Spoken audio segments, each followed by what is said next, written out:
Bien-aimés frères et sœurs, en Jésus-Christ, notre Seigneur et notre Dieu, votre bien-aimé frère Thomas vous salue dans le nom précieux de notre Seigneur Jésus-Christ.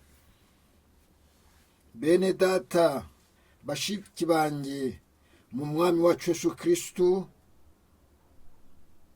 mwene so Tomasi dusaba Imana, nkaba mbashuhuje mu izina ry'umwami wacu Yesu Kristo.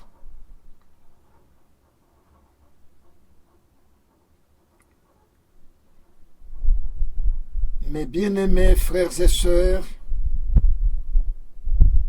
je viens de trouver l'occasion à ce que nous puissions nous entretenir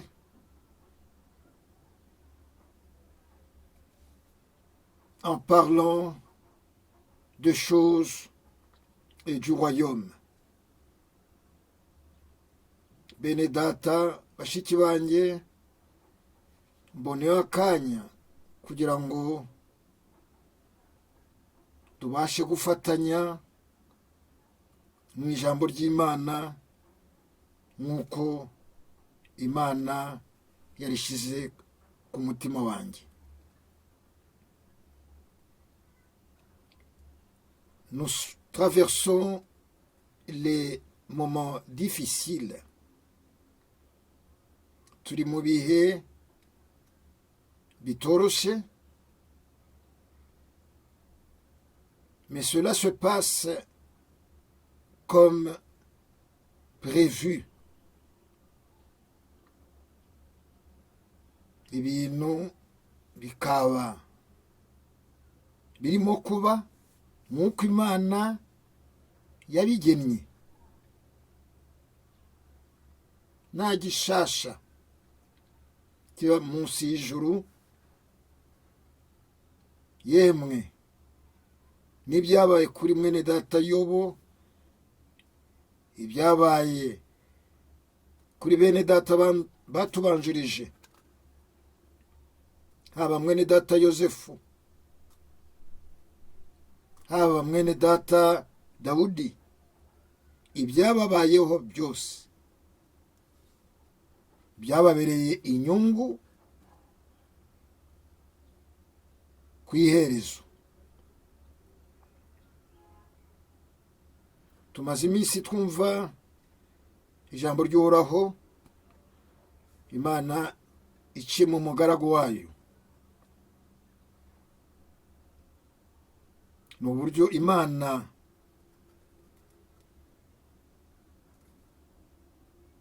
yaduhaye kugira ngo ibi bihe turimo nitube mu bwigunge. Imana ikomeze ikoreshe abagaragu bayo ibaciyemo kugira ngo tubone ifunguro ritunga imitima yacu muri ibi bihe Imana yemeye ko ducamo, ariko nta kitagira iherezo.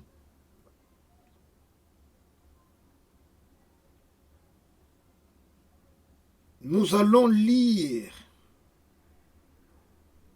la parole sainte dans le livre de Proverbes 9. Tugiye gusoma ibyanditswe byera mu gitabo cy'imigani igice cya 9.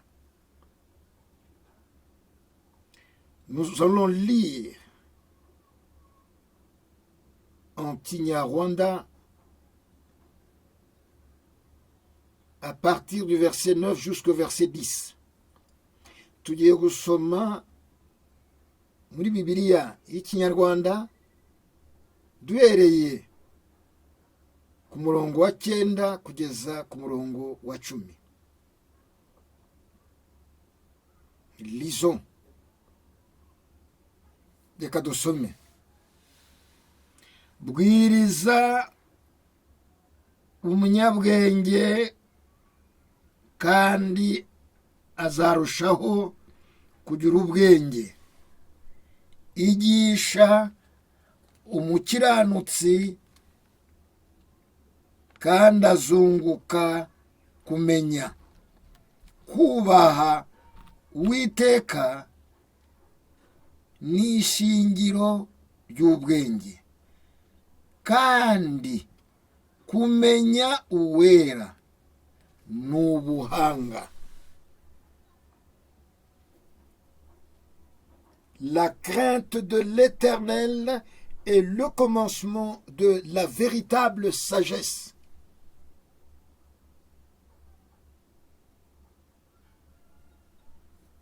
Igitinyiro cy'Imana mu mitima yacu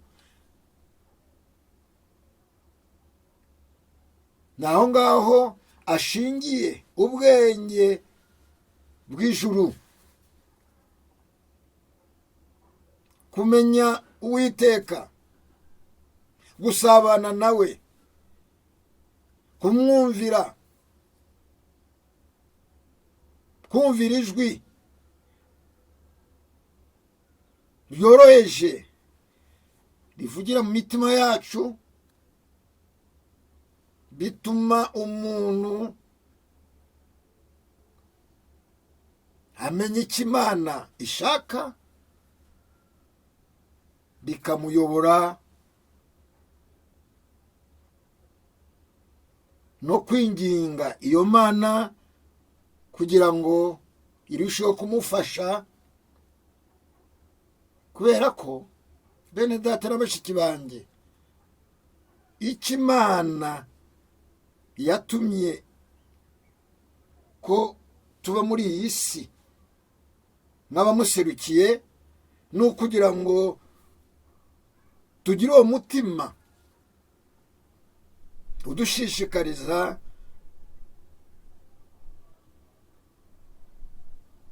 utuma duhangayika amanywa na nijoro, kugira ngo dusoze ubushake bwe.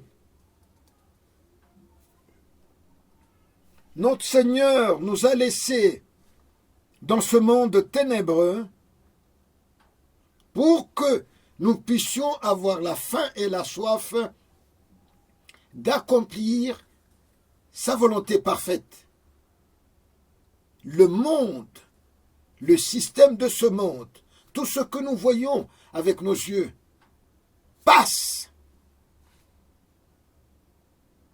Ibyo tubona n'amaso yacu, gahunda y'iyi si ifite iherezo, ariko ijambo ry'Imana rihoraho iteka ryose. Ni mu ijambo ry'Imana riturutse ku ntebe y'umwami, niryo riduha ubwenge bw'ukuri, nk'uko tumaze kubisomana mu byanditswe, ngo ubwiriza umunyabwenge. Ninde ubwiriza? Umwami ni muzima hagati yacu, yifashishije ubukozi bw'ijambo kugira ngo atubwirize, atumenyeshe ubushake bwe, yongera twibutse ibyo yavuze mu ijambo rye. Ni ihame.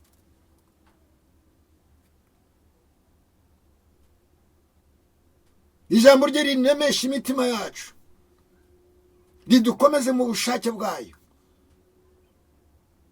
tumenye icyo Imana ishaka muri iki gihe turimo, twihambire kuri iryo jambo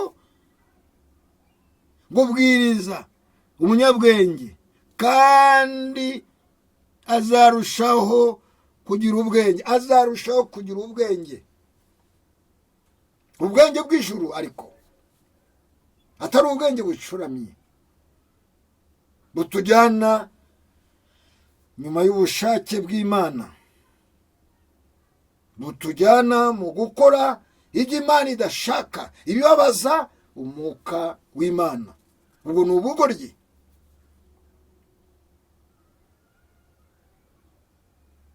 kubera ko ikinyarwanda kingora no kugisoma, munyemerere nifashije ururimi rusa n'urunyoroheye.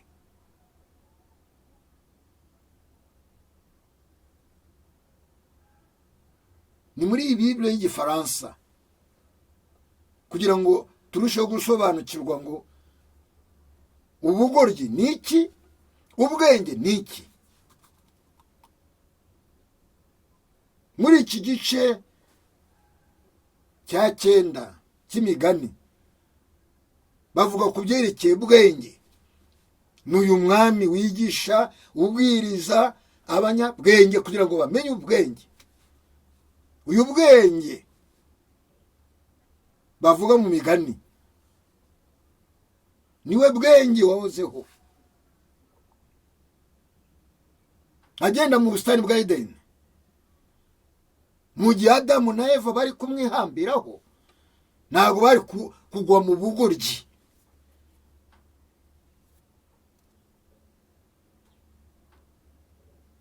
Uyu bugoryi nabo wabaye mu busitani bwa Edeni, ashuka Adamu na Eva kugira ngo abayobore mu bugoryi bwo kutumvira Imana. Niwe bavuga hano mu migani igice cya 9 guhera ku murongo wa 13. Ndasoma mu gifaransa, wenda ndagerageza no gusobanura mu kinyarwanda. La folie est une femme brillante, stupide et ne sachant rien. Bwenge ni umugabo, noneho ikijyane n'ubugoryi bakigeranya n'uyu mugore ngo ufite umwete mwinshi.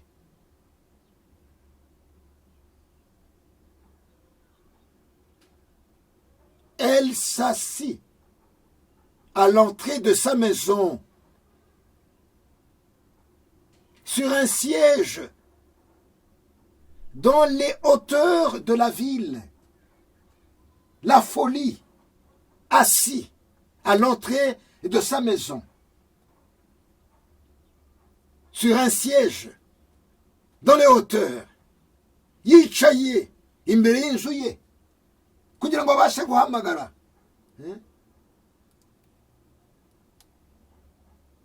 abantu bafite ubwenge buke, abigishe ibinyuranyije n'ibyo Imana idashaka, abajyane mu buyobe.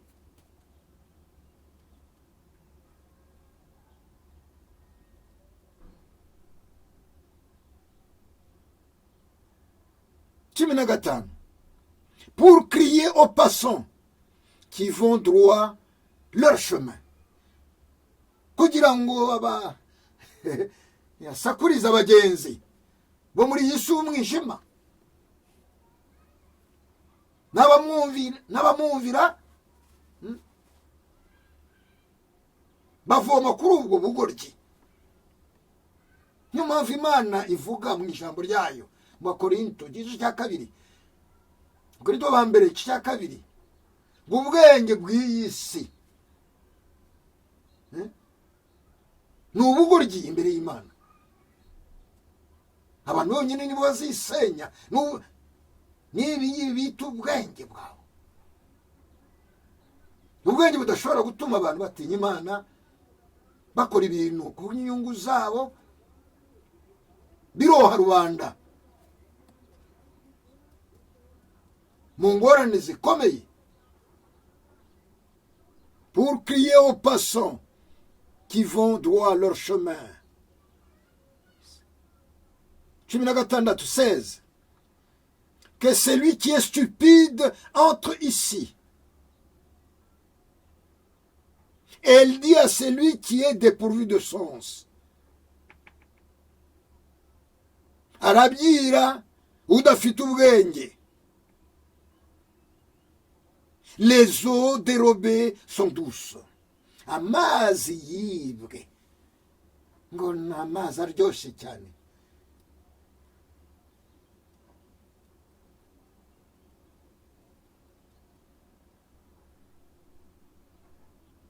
Et le pain du mystère est agréable. Et le pain du mystère de la mort est agréable. Le pain de l'incrédulité est agréable. Et Jésus-Christ, lui, le pain de vie qui descend du ciel, Yesu Kristu ariwe jambo rimanuka ritanga ubugingo. Ariko iri jambo y'amayobera rituma abantu bagira uburyohe bw'ibibera muri iyi si y'umwijima, mu gihe bagiye no kuri iryo jambo bigatuma abantu bagenda batazi aho bagana. Iyi nzira y'umwijima iraganisha abantu ihe.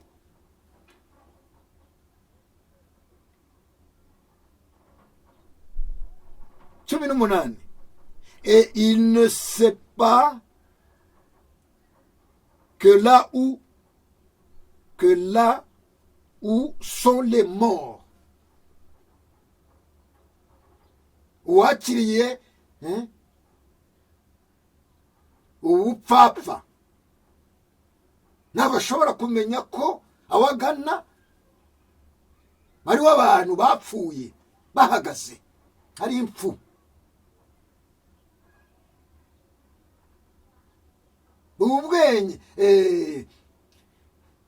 ubwenge buke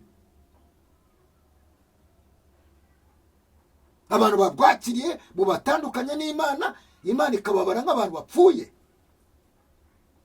Ariko Yesu Kristu niwe soko y'ubwenge. Niyo mpamvu hariya ku murongo twasomye wa 9 no mu gifaransa bakaba babishimangira, donne aux sages, murongo wa 9 igice cya 9, donne aux sages et il deviendra plus sage. C'est lui qui donne aux sages, c'est lui la source de la véritable sagesse.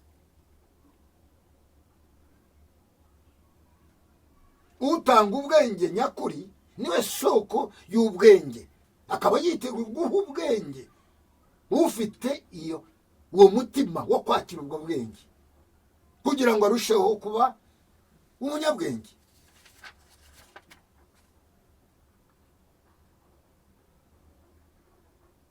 Instruis le juste. Kuki uyu mwami agomba kwigisha umukiranutsi? Ni ukubera ko umukiranutsi abeshweho no kwizera. Umukiranutsi ntabwo abeshweho n'ibintu abona. Umukiranutsi ntabwo abeshweho n'ibihuje n'ubushake bwe. Umukiranutsi abeshejweho no kwizera. Kwizera kuzanwa no kumva icyo Imana ivuga, icyo Imana ivuga mu ijambo ryayo. Niyo mpamvu ubukozi bw'ijambo bukenewe ku isi hose. Iyo twasabira abagaragu b'Imana ku isi hose ni ukugira ngo Imana ibasige bavuge ijambo ry'Imana batarya indimi, batavuga ibintu bishimisha abantu, ibintu bavuga bisunikira abantu ku Mana, kugira ngo abantu bajye kwigishwa n'Imana. Imana ibabere isoko y'ubwenge. Instruis le juste et il augmentera son savoir. Azongera ubumenyi, atari ibingibi mubona bituraje inkeke.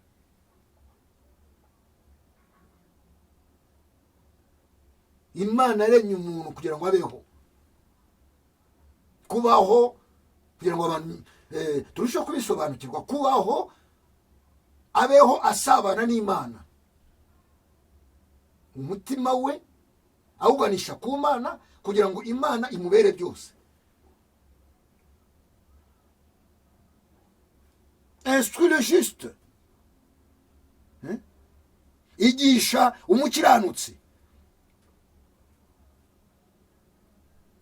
kugira ngo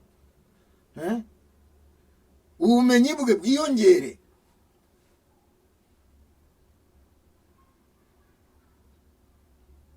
Umurongo wa 10 mu gifaransa, le commencement de la sagesse, intangiriro y'ubwenge nyabwenge. Bavandimwe n'abandi bose mu nyumva, bashiki banjye dusangiye kwizera, intangiriro y'ubwenge nyabwenge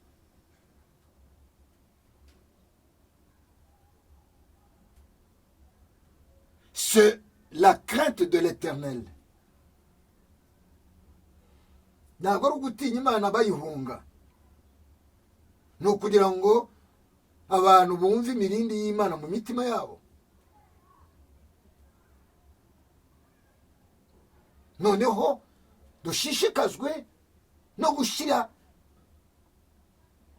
mu bikorwa ijambo twumva, no dushishikazwe no gushyira mu bikorwa icyo Imana itwongoreye itubwiye mu mitima yacu.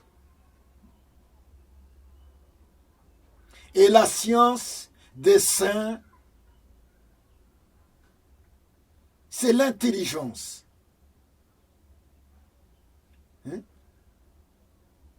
Abera baba bafite ubwenge, kumenya icyo Imana ishaka no kugishyira mu bikorwa. Aho niho ishingiro ry'ubwenge nyakuri. Imana irushaho kuduhana umugisha.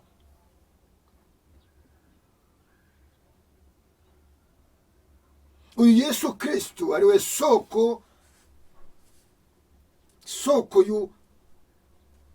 y'ubwenge, soko y'ubugingo, soko y'ibyo dukeneye byose. Ubutunzi bwo mu ijuru niwe bushingiyeho. Uyu nguyu niwe amaso yacu y'imitima agomba gutumbira n'amanywa na nijoro, amureba, amwigiraho, kugira ngo atubere byose, atubere umwigisha mwiza. Uwo yigishe ntabwo ayoba, amenya icyo Imana ishaka. N'ibyanditswe birabihamye. Hano mu Baebraniya igice cya 5 umurongo wa 7, yaje kugira ngo atubere urugero. Umurongo wa 7, celui qui, niwe, dans le jour de sa chair, mu minsi ye yo kuba mu mubiri, mu minsi yabaye mu mubiri, nk'uko natwe turi muri uyu mubiri, ayant présenté avec de grands cris, yinginga, atakamba,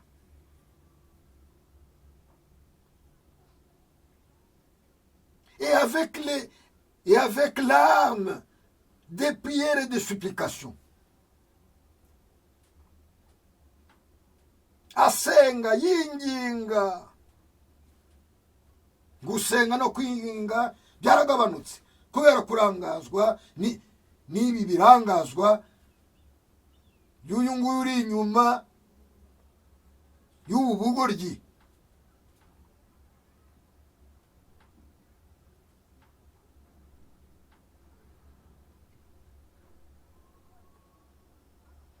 Des supplications à celui qui pouvait le sauver de la mort.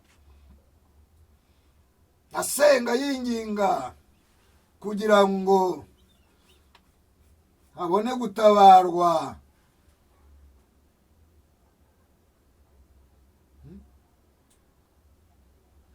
ubwoba bwabashe gutaha mu bantu,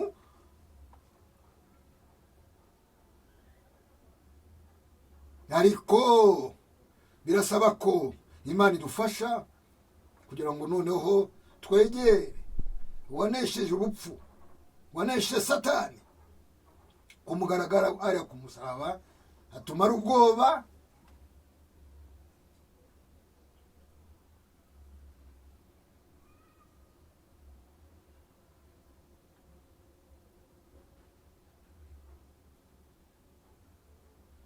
umurongo twarimo dusomaho, none kubwo kwinginga kwe byatumye Imana imwumvira, natwe nitwinginga Imana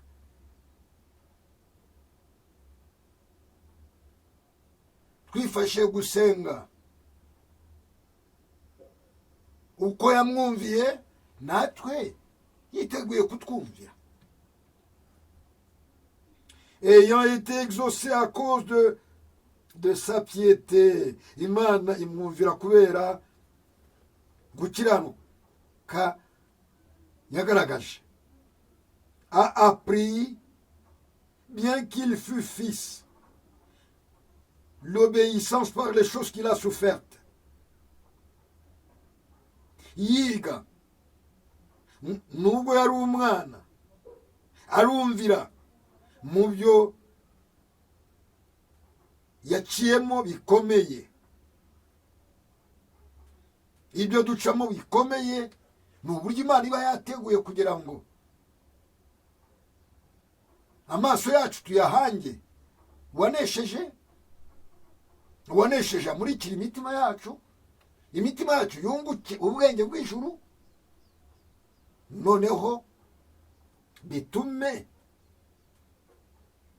ibyo ducamo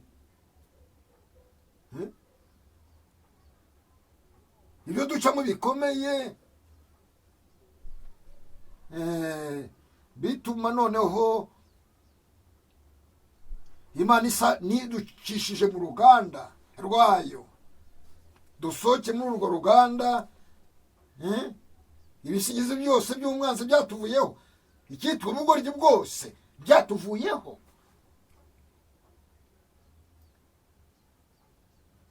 Ariko kugira ngo dusohoke duce muri urwo ruganda neza, bisaba ko umwami akomeza kutwigisha ubwenge bw'ijuru.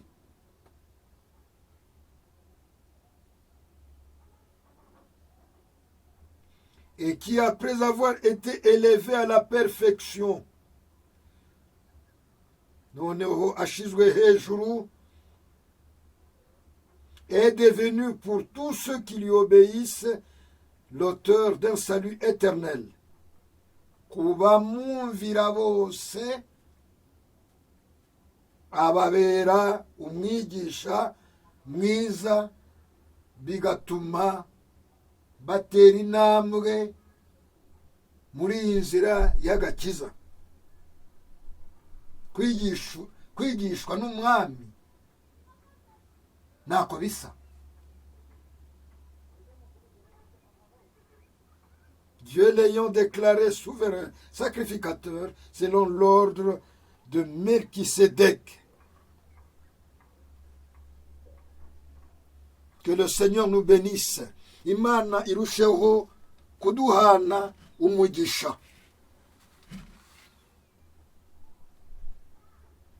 Imana irusheho kuduhana umugisha.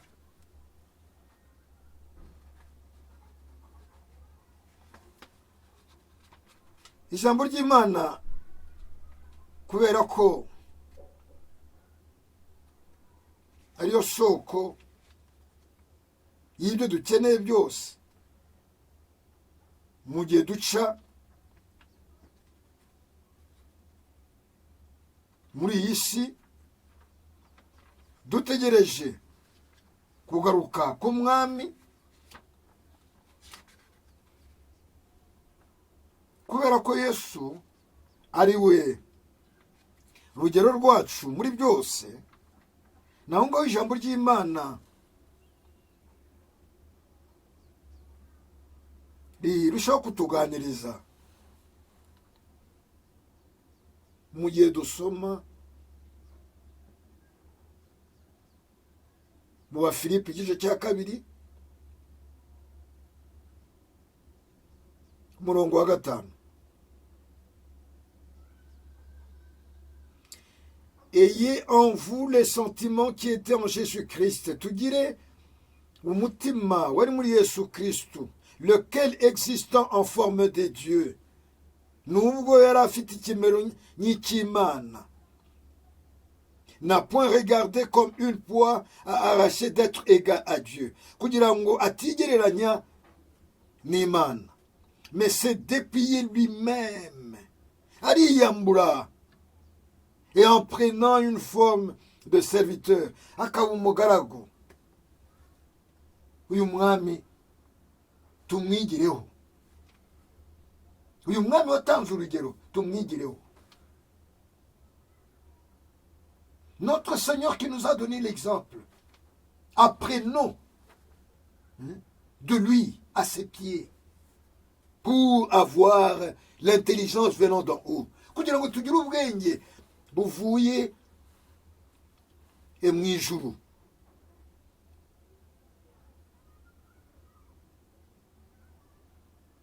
En devenant semblable aux hommes, amera nk'abantu,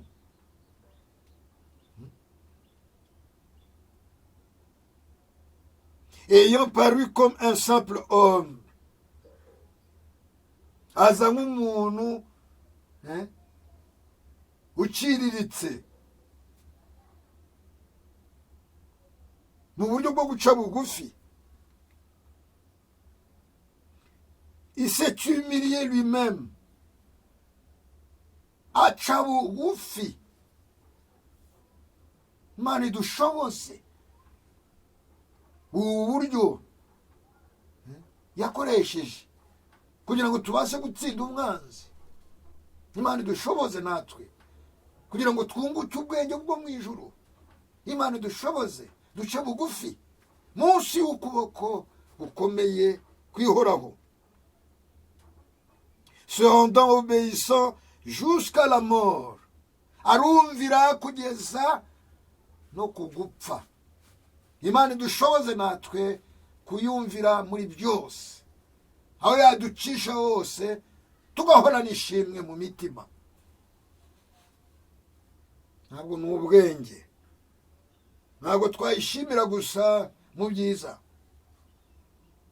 bisaba ko tuyishimira no mu byo ducamo bibabaza umubiri. Nabyo ni ubwenge bw'ijuru.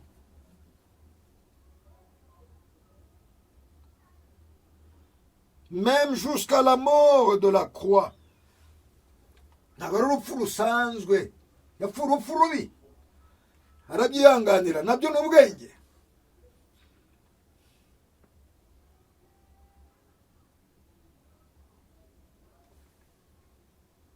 Icyama, icyaduha tugahora ku birenge by'umwami tumwigiraho ubwenge nyabwenge. Que cela nous accorde, que le Seigneur nous accorde à demeurer au pied du Seigneur comme Marie et recevoir les instructions du royaume. Kugira ngo tugume ku birenge by'umwami nka Mariya, duhabwa amabwiriza y'ijuru. C'est pourquoi aussi Dieu l'a souverainement élevé. Kubera iyo myifatire ye byatumye Imana imushyira hejuru. Iyo myifatire ye Imana yitereke mu mitima yacu, natwe aho ari tuhabe.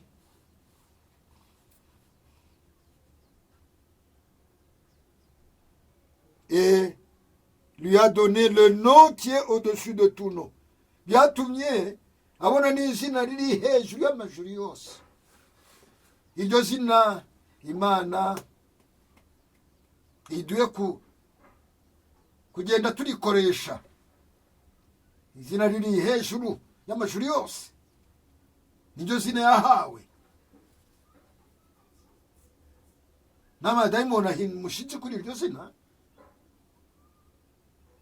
Imana irushaho kuduha ubwenge bw'ijuru, ubwenge butuyobora guca bugufi, ubwenge bwo kwemera kugendera munsi y'ukuboko gukomeye kw'Imana kurimo kuyobora abera b'Imana ku isi hose.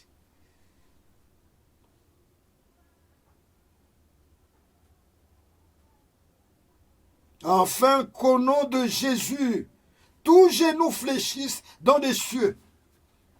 None mu izina rya Yesu,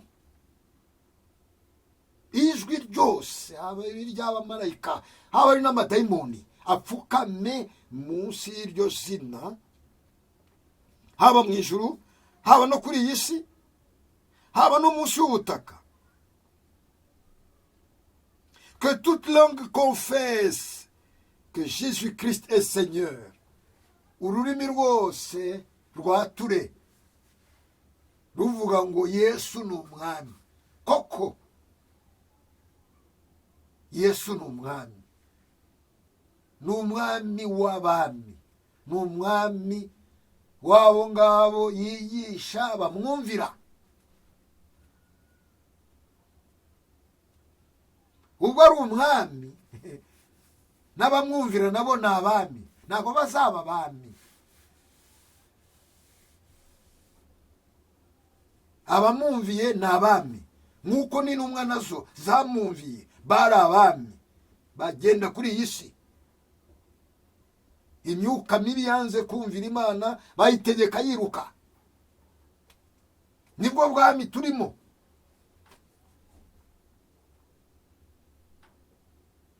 À la gloire de Dieu le Père. Ururimi rwose rwature ko Yesu Kristo ari umwami, kubw'icyubahiro cy'Imana Data. Imana iduhana umugisha mu izina ry'umwami wa Yesu Kristo. Que notre Seigneur nous bénisse ensemble au nom de notre Seigneur Jésus-Christ. Mes bien-aimés, nous sommes dans les moments difficiles. Le monde traverse les moments difficiles. Turimo turaca mu bihe bikomeye, isi iraca mu bihe bikomeye. Birasaba ko Imana irushaho kutuvungurira amanywa na nijoro ku bwenge bwayo, kugira ngo tumenye ko tugomba no kwifata muri iyi si y'umwijima.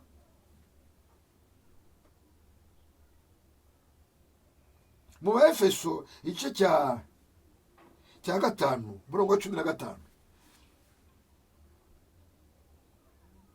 ukuntu tugomba kwifata mu gihe tumaze kunguka ubwo bwenge bw'ijuru. Ijambo ry'Imana rikaba rivuga ngo prenez donc garde de vous conduire avec circonspection. Ubwacu twirinde ukuntu tugomba kugenda n'abanyabwenge, non comme des insensés. Nitugende nk'abantu badafite ubwenge, abantu bafite ubwenge bucuramye bw'iyi si y'umwijima, mais comme des sages. Tugende nk'abanyabwenge.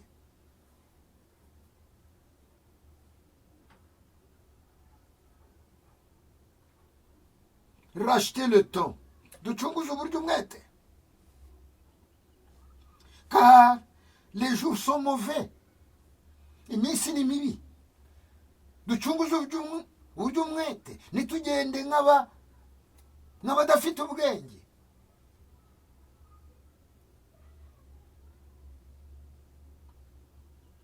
C'est pourquoi ne soyez pas inconsidéré. Mais comprenez quelle est la volonté du Seigneur. Dushishikazwe no kushaka kumenya ubushake bw'Imana mu kintu cyose.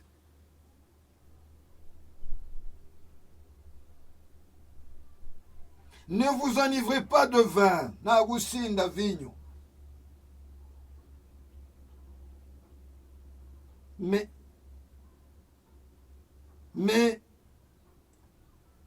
ne vous enivrez pas de vin, c'est de la débauche. Bituma umuntu agenda mu bintu bidashimisha Imana.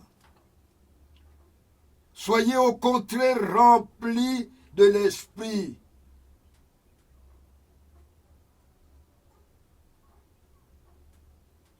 Tugire iyo nyota yo kuzuzwa umwuka w'Imana, umwuka w'ubwenge, umwuka utuyobora uko Imana ishaka. L'esprit qui nous conduit conformément à la volonté du Seigneur. Entretenez-vous par des psaumes,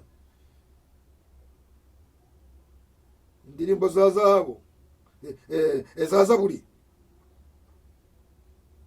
n'indirimbo z'umwuka wera, turirimba duhimbaza mu mitima yacu dushima Uhoraho, chantons et célébrons de tout notre cœur les louanges du Seigneur. Rendez continuellement grâce pour toutes choses à Dieu le Père. Ibibaho byose dushimira Imana, nta kwiganyira, nta gurega imitsi, dushimira Uhoraho.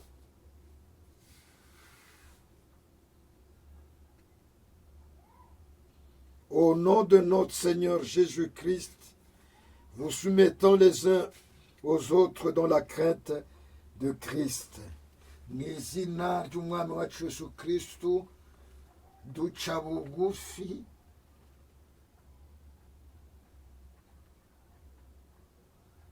bene data na bashiki banjye, mes frères et sœurs, partout où vous allez écouter ce message, que le Seigneur nous bénisse. Nous vivons les mauvais temps. Nous devons racheter le temps. Nous sommes des pèlerins sur cette terre. Turi abagenzi n'abayisi. Dieu suit de près nos pas. Imana irimo irakurikirana ibyacu amanywa na nijoro.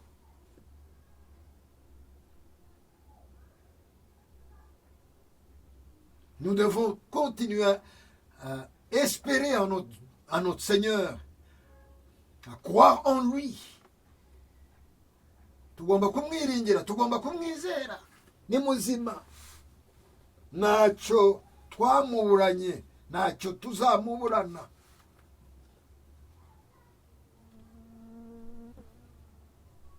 Il a tout prévu, il a tout pourvu. Il demeure Jéhovah Jireh. Que le Seigneur nous bénisse. Imani duhana umugisha. Ce que je demande à tous les frères et à toutes les sœurs, partout où le message va arriver, que le Seigneur nous conduise à genoux à prier pour ses serviteurs fidèles partout dans le monde entier. Imana idufashe aho ubutumwa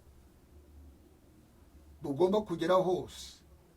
Imana idushoboze amanywa na nijoro dupfukama dusabira abagaragu b'Imana bakiranutse ku isi hose, kugira ngo Imana ibakoreremo ijambo ry'ubutumwa bwiza.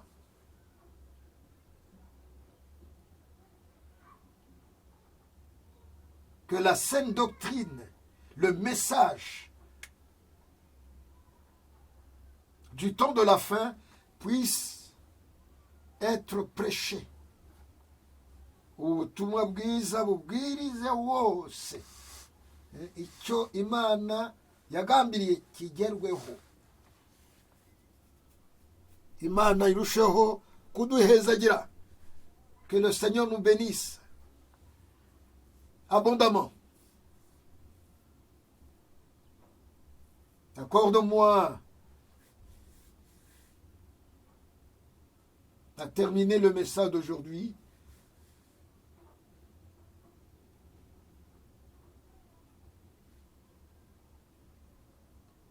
le message qui parle à propos d'apprendre la véritable sagesse. Munyemerere soze ijambo rivuga ku byerekeye kumenya guhabwa kwigisha ubwenge bw'ijuru. En lisant la parole sainte dans Luc chapitre 8, le verset 18. Il est dit ceci.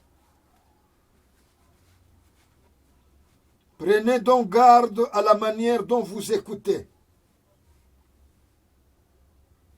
Mwitonde cyane uburyo mwumva, uburyo twumva. Ni Yesu wavuze iri jambo. C'est Jésus-Christ qui a dit cette parole. Prenez donc garde à la manière dont vous écoutez. Car on donnera à celui qui a. Ngo kubera ko bazongera kufite.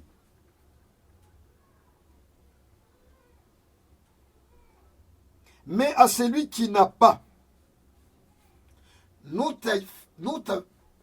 n'utagize icyo afite, on notera même ce qu'il croit avoir. Ntako yari afite bazakamwambura.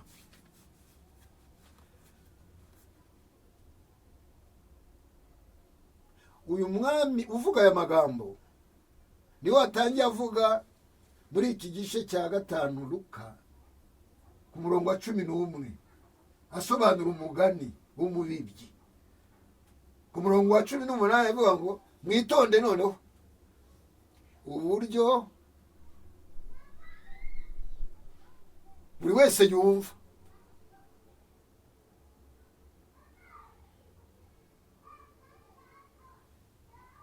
Car on donnera à celui qui a, bazongera ufite,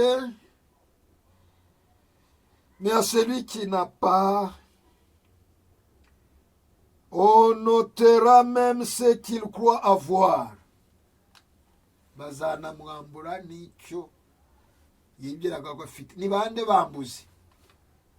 Abambuzi bavuga bari ku murongo wa 10 n'umwe muri icyo gice cya 5 Luka. Ukuntu abantu babambura ijambo ry'ubwenge bigenda gute? Murongo wa 11 reka nsoze. Je termine en lisant Luc chapitre 8, à partir du verset 11. Voici ce que signifie cette parabole. Isobanuro y'umugani n'uyu nguyu.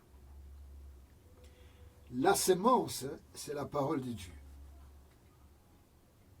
Imbuto ni ijambo ry'Imana. Ceux qui sont le long du chemin, imbuto zaguye mu nzira, ce sont ceux qui entendent. N'abumva.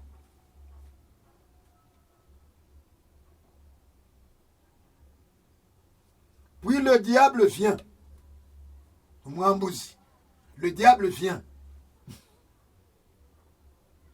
et enlève de leur cœur la parole. Umwanzi araza akavana iryo jambo mu mitima yabo.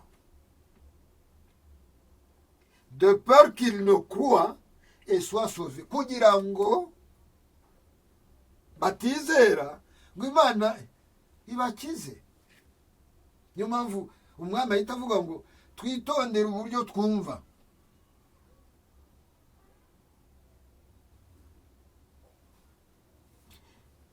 Ijambo ry'Imana rikaba rikomeza. Ceux qui sont sur le roc, imbuto zaguye ku rutare,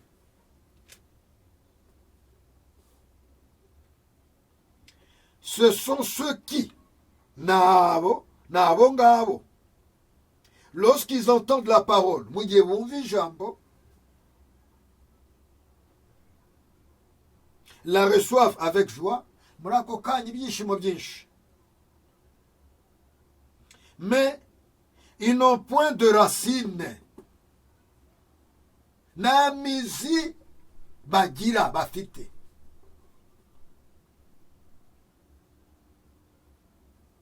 Ils croient pour un temps. Bizera ku bw'agahe gato. Et ils succombent au moment de la tentation. Mu gihe none ikigeragezo kije kibashira hasi.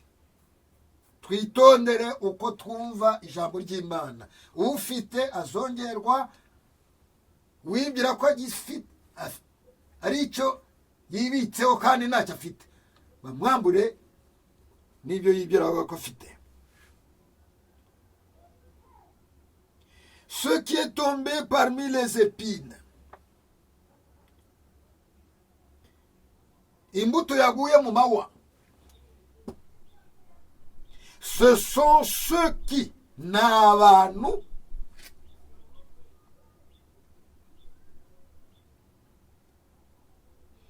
ayant entendu la parole, bakaryumva n'amatwi, s'en vont, bagahita bagenda.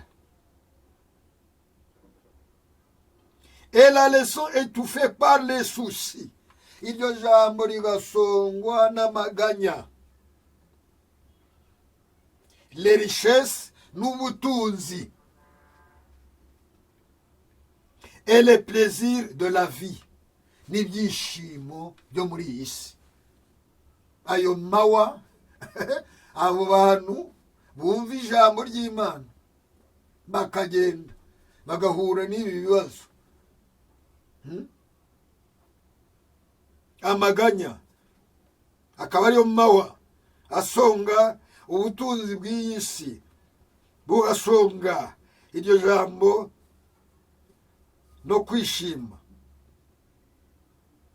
Et il ne porte point de fruits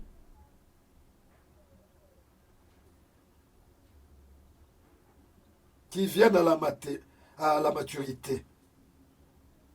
Kubera ko ijambo ryasonzwe n'ibyo byose ijambo ry'Imana rivuga aho ngaho, nta kwera imbuto. Ce qui est tombé dans la bonne terre, abo ngabo Imana yongera, Imana yagennye ijambo ryayo kugira ngo rizaze rigwa mu butaka bwiza, atari ku gasozi, atari hehe.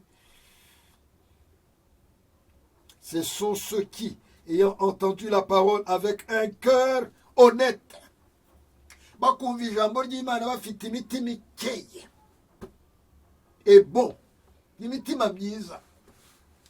Ubutaka bwiza bugira umutima mwiza kandi wumvira ijambo.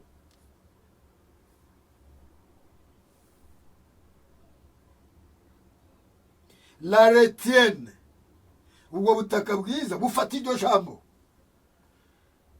ryagenewe kwakira iryo jambo, et porte du fruit, bakera imbuto, bihangana. Imana iduhana umugisha. Que Dieu nous bénisse ensemble. C'est votre bien-aimé Thomas à Kigali au Rwanda. Ni mwene so